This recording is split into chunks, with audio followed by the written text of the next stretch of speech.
Assalamualaikum warahmatullahi wabarakatuh. Alhamdulillahirabbil alamin wassalatu wassalam ala sayyidina Muhammad wa ala alihi wa sahbihi ajma'in. Allahumma arhamna bil Qur'an waj'alhu lana imama wa nuran wa hudan wa rahmah. Allahumma zakkirna minhu ma nussina wa 'allimna minhu ma jahilna warzuqna tilawatahu ana al-laili wa atrafan nahar waj'alhu lana hujjatan ya rabbal alamin. Rabbi shrah li sadri wa yassir li amri wahlul 'uqdatam min lisani yafqahu qawli wala haula wala quwwata illa billahil azim. Tuan-tuan dan puan-puan yang sentiasa mengikuti daurah Mufiq Mushaf untuk faham isi Al-Quran melalui channel Quran Live Yayasan Restu. Pada malam ini kita bersiaran langsung lagi di Kompleks Seni Islam Antarabangsa Selangor untuk kita meneruskan sesi daurah Mufiq. Pada malam ni pecinta Muhaimin, kita nak membincang kenaan dengan apa pula? Assalamualaikum Ustaz. Assalamualaikum semua. Okey, kalau minggu lepas kita dah berbincang dengan lebih lanjut lagi, kenapa ada surah nama surah Lebah, surah Laba-Laba, surah Sapi Betina. Dan soal minggu lepas juga saya ada tanya Ustaz. Di akhir tu saya tanya, okey, kalau surah dah ada lah. Surah tu tauqifi lah. Maksudnya daripada wahyu Allah melalui Rasulullah sallallahu alaihi wasallam. Kalau itu surah, kalau juzuk, kenapa juzuk tu ada 30? Dia ada simbolik ke kepada apa-apa? Kenapa 30? Kemudian ada ain pula, ada hizib pula. Boleh Ustaz kupas lebih lanjut tentang tu? Okey, yang kita sedia maklum bahawa Al-Quran Karim yang ada pada kita pada hari ini dibahagikan kepada 30 juzuk. Betul? Ataupun juz. Kita sebut juz juga ataupun juzuk. Juzuk maksudnya bahagian. Bahagian. Perkataan jazza'a, bahasa Arab jazza'a maknanya membahagikan Al-Quran. Kita letakkan Quran tu kepada beberapa bahagian. Dan Quran kita ada 30 juzuk. Kenapa 30 juzuk? Ya. Okey. Setengah para ulama ataupun salafus salih, mereka menjadikan Quran tu sebagai wirid harian. Okey. Wirid maksudnya amalan harian lah. Bagi sebut wirid ni dia sentiasa amalkan. Macam kita tiap-tiap pagi kan, kita adalah wirid-wirid kita yang kita digalakkan untuk kita beramal. Contohnya la ilaha illallah wahdahu la syarikalah lahul mulku wa lahul hamdu yuhyi wa yumiitu wa huwa ala kulli syai'in qadir. Itu bila diamalkan secara berterusan konsisten, maka itu disebut sebagai wirid ataupun juga sebut sebagai hizib. Quran dibahagikan kepada 30 juzuk sebab salafus salih ataupun ulama mereka hendak mengkhatam Al-Quran dalam masa 30 hari mengikut takwim hijri. Sebab takwim hijrah ni dia sama ada 30 hari ataupun 29 ataupun 28. Bergantung kepada anak bulan. Tengok anak bulan, nampak anak bulan dikira masuk bulan yang baru. Okey. Jadi kebiasaannya 30 hari lah. Jadi maknanya mereka menetapkan bacaan hariannya ialah sampai ke tahap ini. Kemudian bila 30 hari mereka khatam Al-Quran. Jadi dia simbolik kepada satu bulan? Satu bulan, ya. 30 okey. hari, 30 juzuk artinya 30 hari. 30 hari. Jadi itu peringkat yang biasalah. Peringkat yang biasa. Ada di kalangan orang soleh, mereka 2 hari, 3 hari dah khatam Quran. Kan? Jadi kita 30 hari itu kita biasanya bulan Ramadan lah. Macam nak kira lah. Kita khatam Al-Quran lah. Tapi ulama ataupun salafus salih dulu, mereka tiap-tiap hari dah 1 juzuk. Maka sebulan dah khatam Al-Quran. Maknanya kalau 12 bulan, 12 kali dia khatam Al-Quran. Tapi ini tauqifi juga ke? Ataupun ijtihadi? Tak, ini bukan tauqifi. Ini adalah ijtihadi. Ijtihadi maknanya usaha yang dilakukan oleh salafus salih dan juga para ulama lepas pada itu. Jadi bila kita tengok dalam Al-Quran ada 30 juzuk kan? Betul. Kemudian setiap juzuk tu dia adalah bagi nama juga. Contohnya juzuk 1 disebut Alhamdulillah, daripada Alhamdulillah. Kemudian juzuk kedua dia mula dengan sayakul, juzuk sayakulu sufaha kan. Kemudian juzuk 3 dia namakan Tilkar Rusul. Berdasarkan kepada permulaan ayat tu. Ayat yang juzuk juzuk keempat lan tanalul bir. Juzuk kelima wal muhsanat. Kalau kita sekarang ni mushaf kita sekarang ni ada yang menyebut bahawa ataupun ada kajian menyebut bahawa mushaf yang berdasarkan kepada satu juzuk 20 muka surat ni adalah mushaf yang telah disusun dan masyhur di kalangan orang Turki ya. Jadi Syekh Osman Taha dia menyalin Al-Quran berdasarkan pada mushaf ni. Jadi satu juzuk 20 muka surat. Jadi sebenarnya kalau kita konsisten nak satu hari kita nak mengkhatam Al-Quran satu juzuk, sebenarnya mudah aje. Betul. Sekejap je. Bahagilah kepada maknanya kalau 20 kita bahagi 5. Kita ikut waktu solat bahagi 5. Maknanya setiap waktu solat kita hanya perlu menghabiskan 5 muka surat. Bukan 5 lah, 4 lah. 20 bagi 5, 20 bagi 4. Maknanya kalau kita pada katakan sebelum solat kan kita duk tunggu Betul. bila nak iqamat tu kita boleh baca 2 muka surat. 2 muka surat sebelum sekejap solat. je kan. Kita baca 2 muka surat bukan lama pun, tak sampai 10 minit pun. Betul. Kalau yang lancar lah.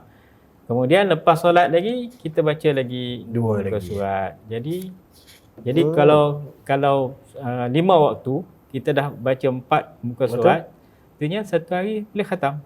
Satu juzuk satu hari. Satu hari satu juzuk.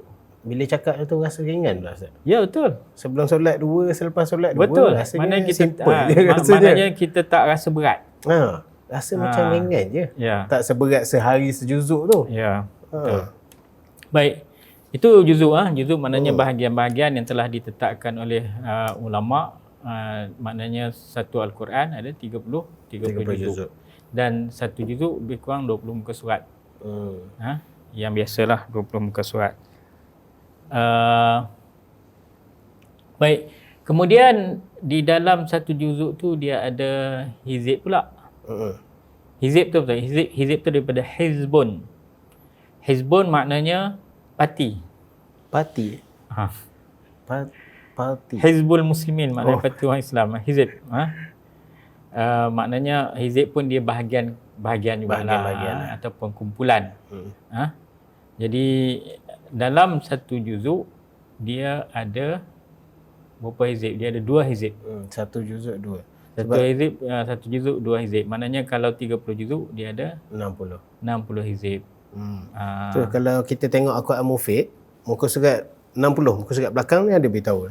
Al-Quran dibahagikan kepada 30 juzuk, itu dipecahkan pula kepada 60 hizib. 60 hizib. Kemudian satu hizib dia pecah pada 4. Betul. Dia pecah pada 4 pula. Maknanya satu juzuk dia ada 1/2, 1/8, 1/4, 1/2, 1/3.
Jadi kalau kita tengok dalam Quran, hizib tu ditandakan dengan apa? Dengan bunga kan.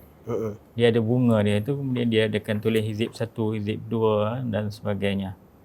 Jadi sebenarnya kalau kita baca Quran dengan kita baca okeylah, kita malas sangat nak baca kan. Kita baca dalam dalam muka surat tu kita sampai pada tanda hizib.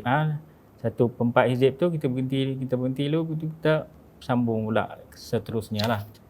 Maknanya tidak ada alasan macam ni, tanda ni yang kalau dalam mushaf kita ditanda macam ni, itu maknanya sama ada dia hizib, 1 hizib ataupun 1/2 hizib dan sebagainya. Dia konsisten ke Ustaz? Kalau 20 muka surat satu juzuk, jadi bahagi 20 tu bagi 4 pula lah untuk ke 2 hizib tu. Dia ikut berpandukan kepada bilangan ayat juga. Maksud dia tak konsisten lah. Ada yang panjang, ada yang pendek. Dia bilangan ayat kat situ lah. Okey, itu hizib lah. Okay. Kemudian ada setengah-setengah mushaf. Dia letak, kalau kita tengok mushaf Quran Majid dulu, di tepi dia tu dia letak tanda ain. Betul, huruf ain hijaiyah tu. Apa maksud ain tak? Apa maksud ain? Sini. Sekarang ni dah memang tak ada kan. Tapi dulu Quran ada ain. Ain itu kalau ainun tu maksudnya mata lah.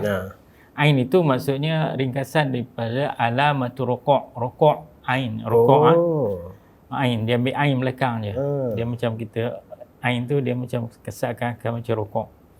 Apa fungsinya? Fungsinya ialah apabila imam membaca Al-Quran dalam solat, kan? Imam dia baca Quran dalam solat, dia nak rukuk dekat mana?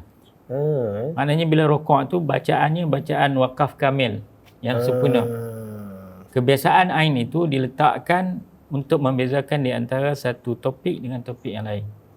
Jadi maknanya bila dah sampai satu ain tu artinya sempurna satu topik. Jadi kalau imam dia baca dalam solat, dia boleh rukuk. Dia lengkaplah cerita tu untuk satu rakaat tu sebelum dia rukuk. Maknanya dia wakaf pun wakaf kamil. Lepas tu bila dia bangun pula pada rakaat kedua, dia sambung pada ayat seterusnya, dia cerita lain pula. Cantik tu. Cuma kita dalam mushaf Mufiq ini kita tak letak ain. Tapi dalam terjemahan itu kita letak dia punya tema-tema tajuk-tajuk kecil tu. Tajuk dah ada dah tajuk-tajuk. Jadi tajuk-tajuk kecil tu dia sebenarnya adalah satu ain. Mewakili ain lah. Mewakili satu ain. Betul. Kat sini ni memang dia dah pecah dah kepada tajuk-tajuk ayat tu, cerita tu. Ya. Jadi ada, kalau mushaf dulu dia ada 556 tanda rokok dalam Al-Quran. Alamatul rokok dalam Quran. Bermaksud maknanya ada penceritaan 556 cerita yang bertopik lah. Dia ada ikut pada tema, dia ikut topik dia.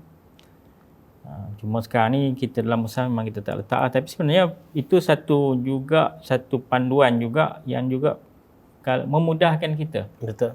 Memudahkan kita untuk kita membaca Al-Quran kat mana kita nak rokok ataupun kita nak berhenti, nak orang kata apa, nak ada kerja-kerja lain, kita terpaksa wakaf, kita terpaksa berhentikan bacaan, kemudian kita nak sambung pula. Sebenarnya dia berdasarkan kepada cerita itu. Betul. Alamatul rokok.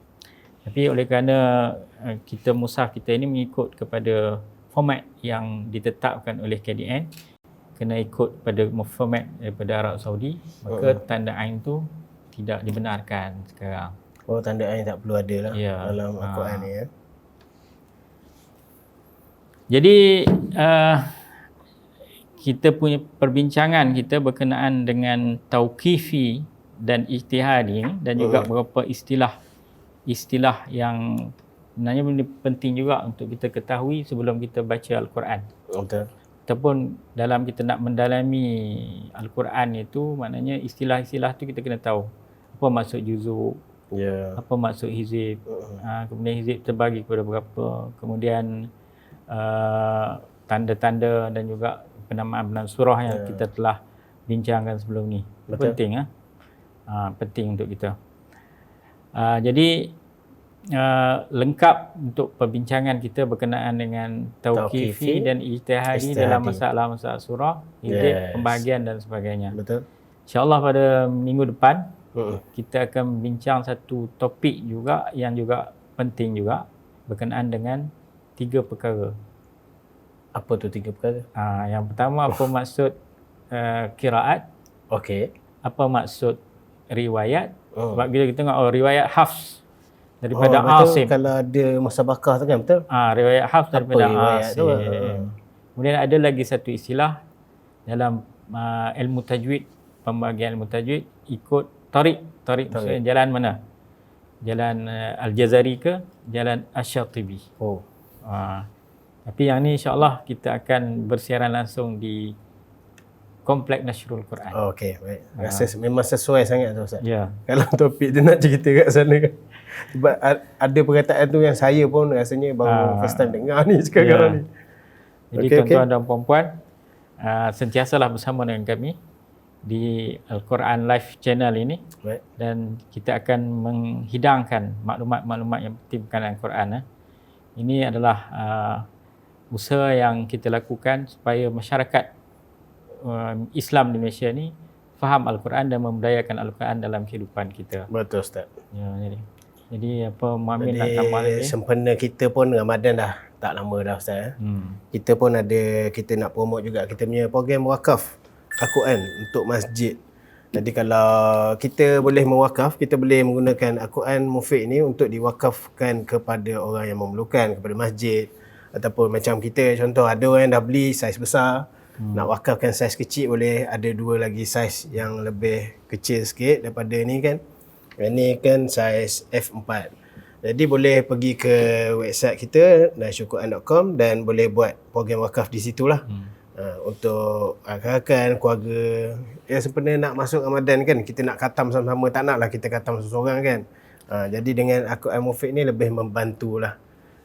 Okey, dan sentiasa juga ikut scan yes, QR code kita, sebab kita akan menambah kandungan dalam Mufid ini dari masa ke semasa. Dan sampai ini insya-Allah antara pengisiannya kita akan masukkan tafsir Al-Quran. Jadi keterangan tentang ayat-ayat tertentu yang perlu dihuraikan dengan lebih panjang kita akan masukkan insya-Allah. Insya-Allah. Jadi sentiasalah bersama dengan kami dan juga dengan produk-produk Yasar Restu, insya-Allah. Jadi rasa cukup untuk malam ini. Okey Ustaz. Dan kita sambung lagi minggu depan. Yang baik itu daripada Allah Subhanahu Wa Taala. Kita tangguhkan dengan membaca wal asri dan tasbih kafarah. Bismillahirrahmanirrahim.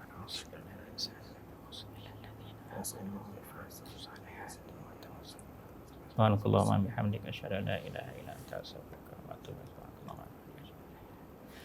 Assalamualaikum warahmatullahi wabarakatuh.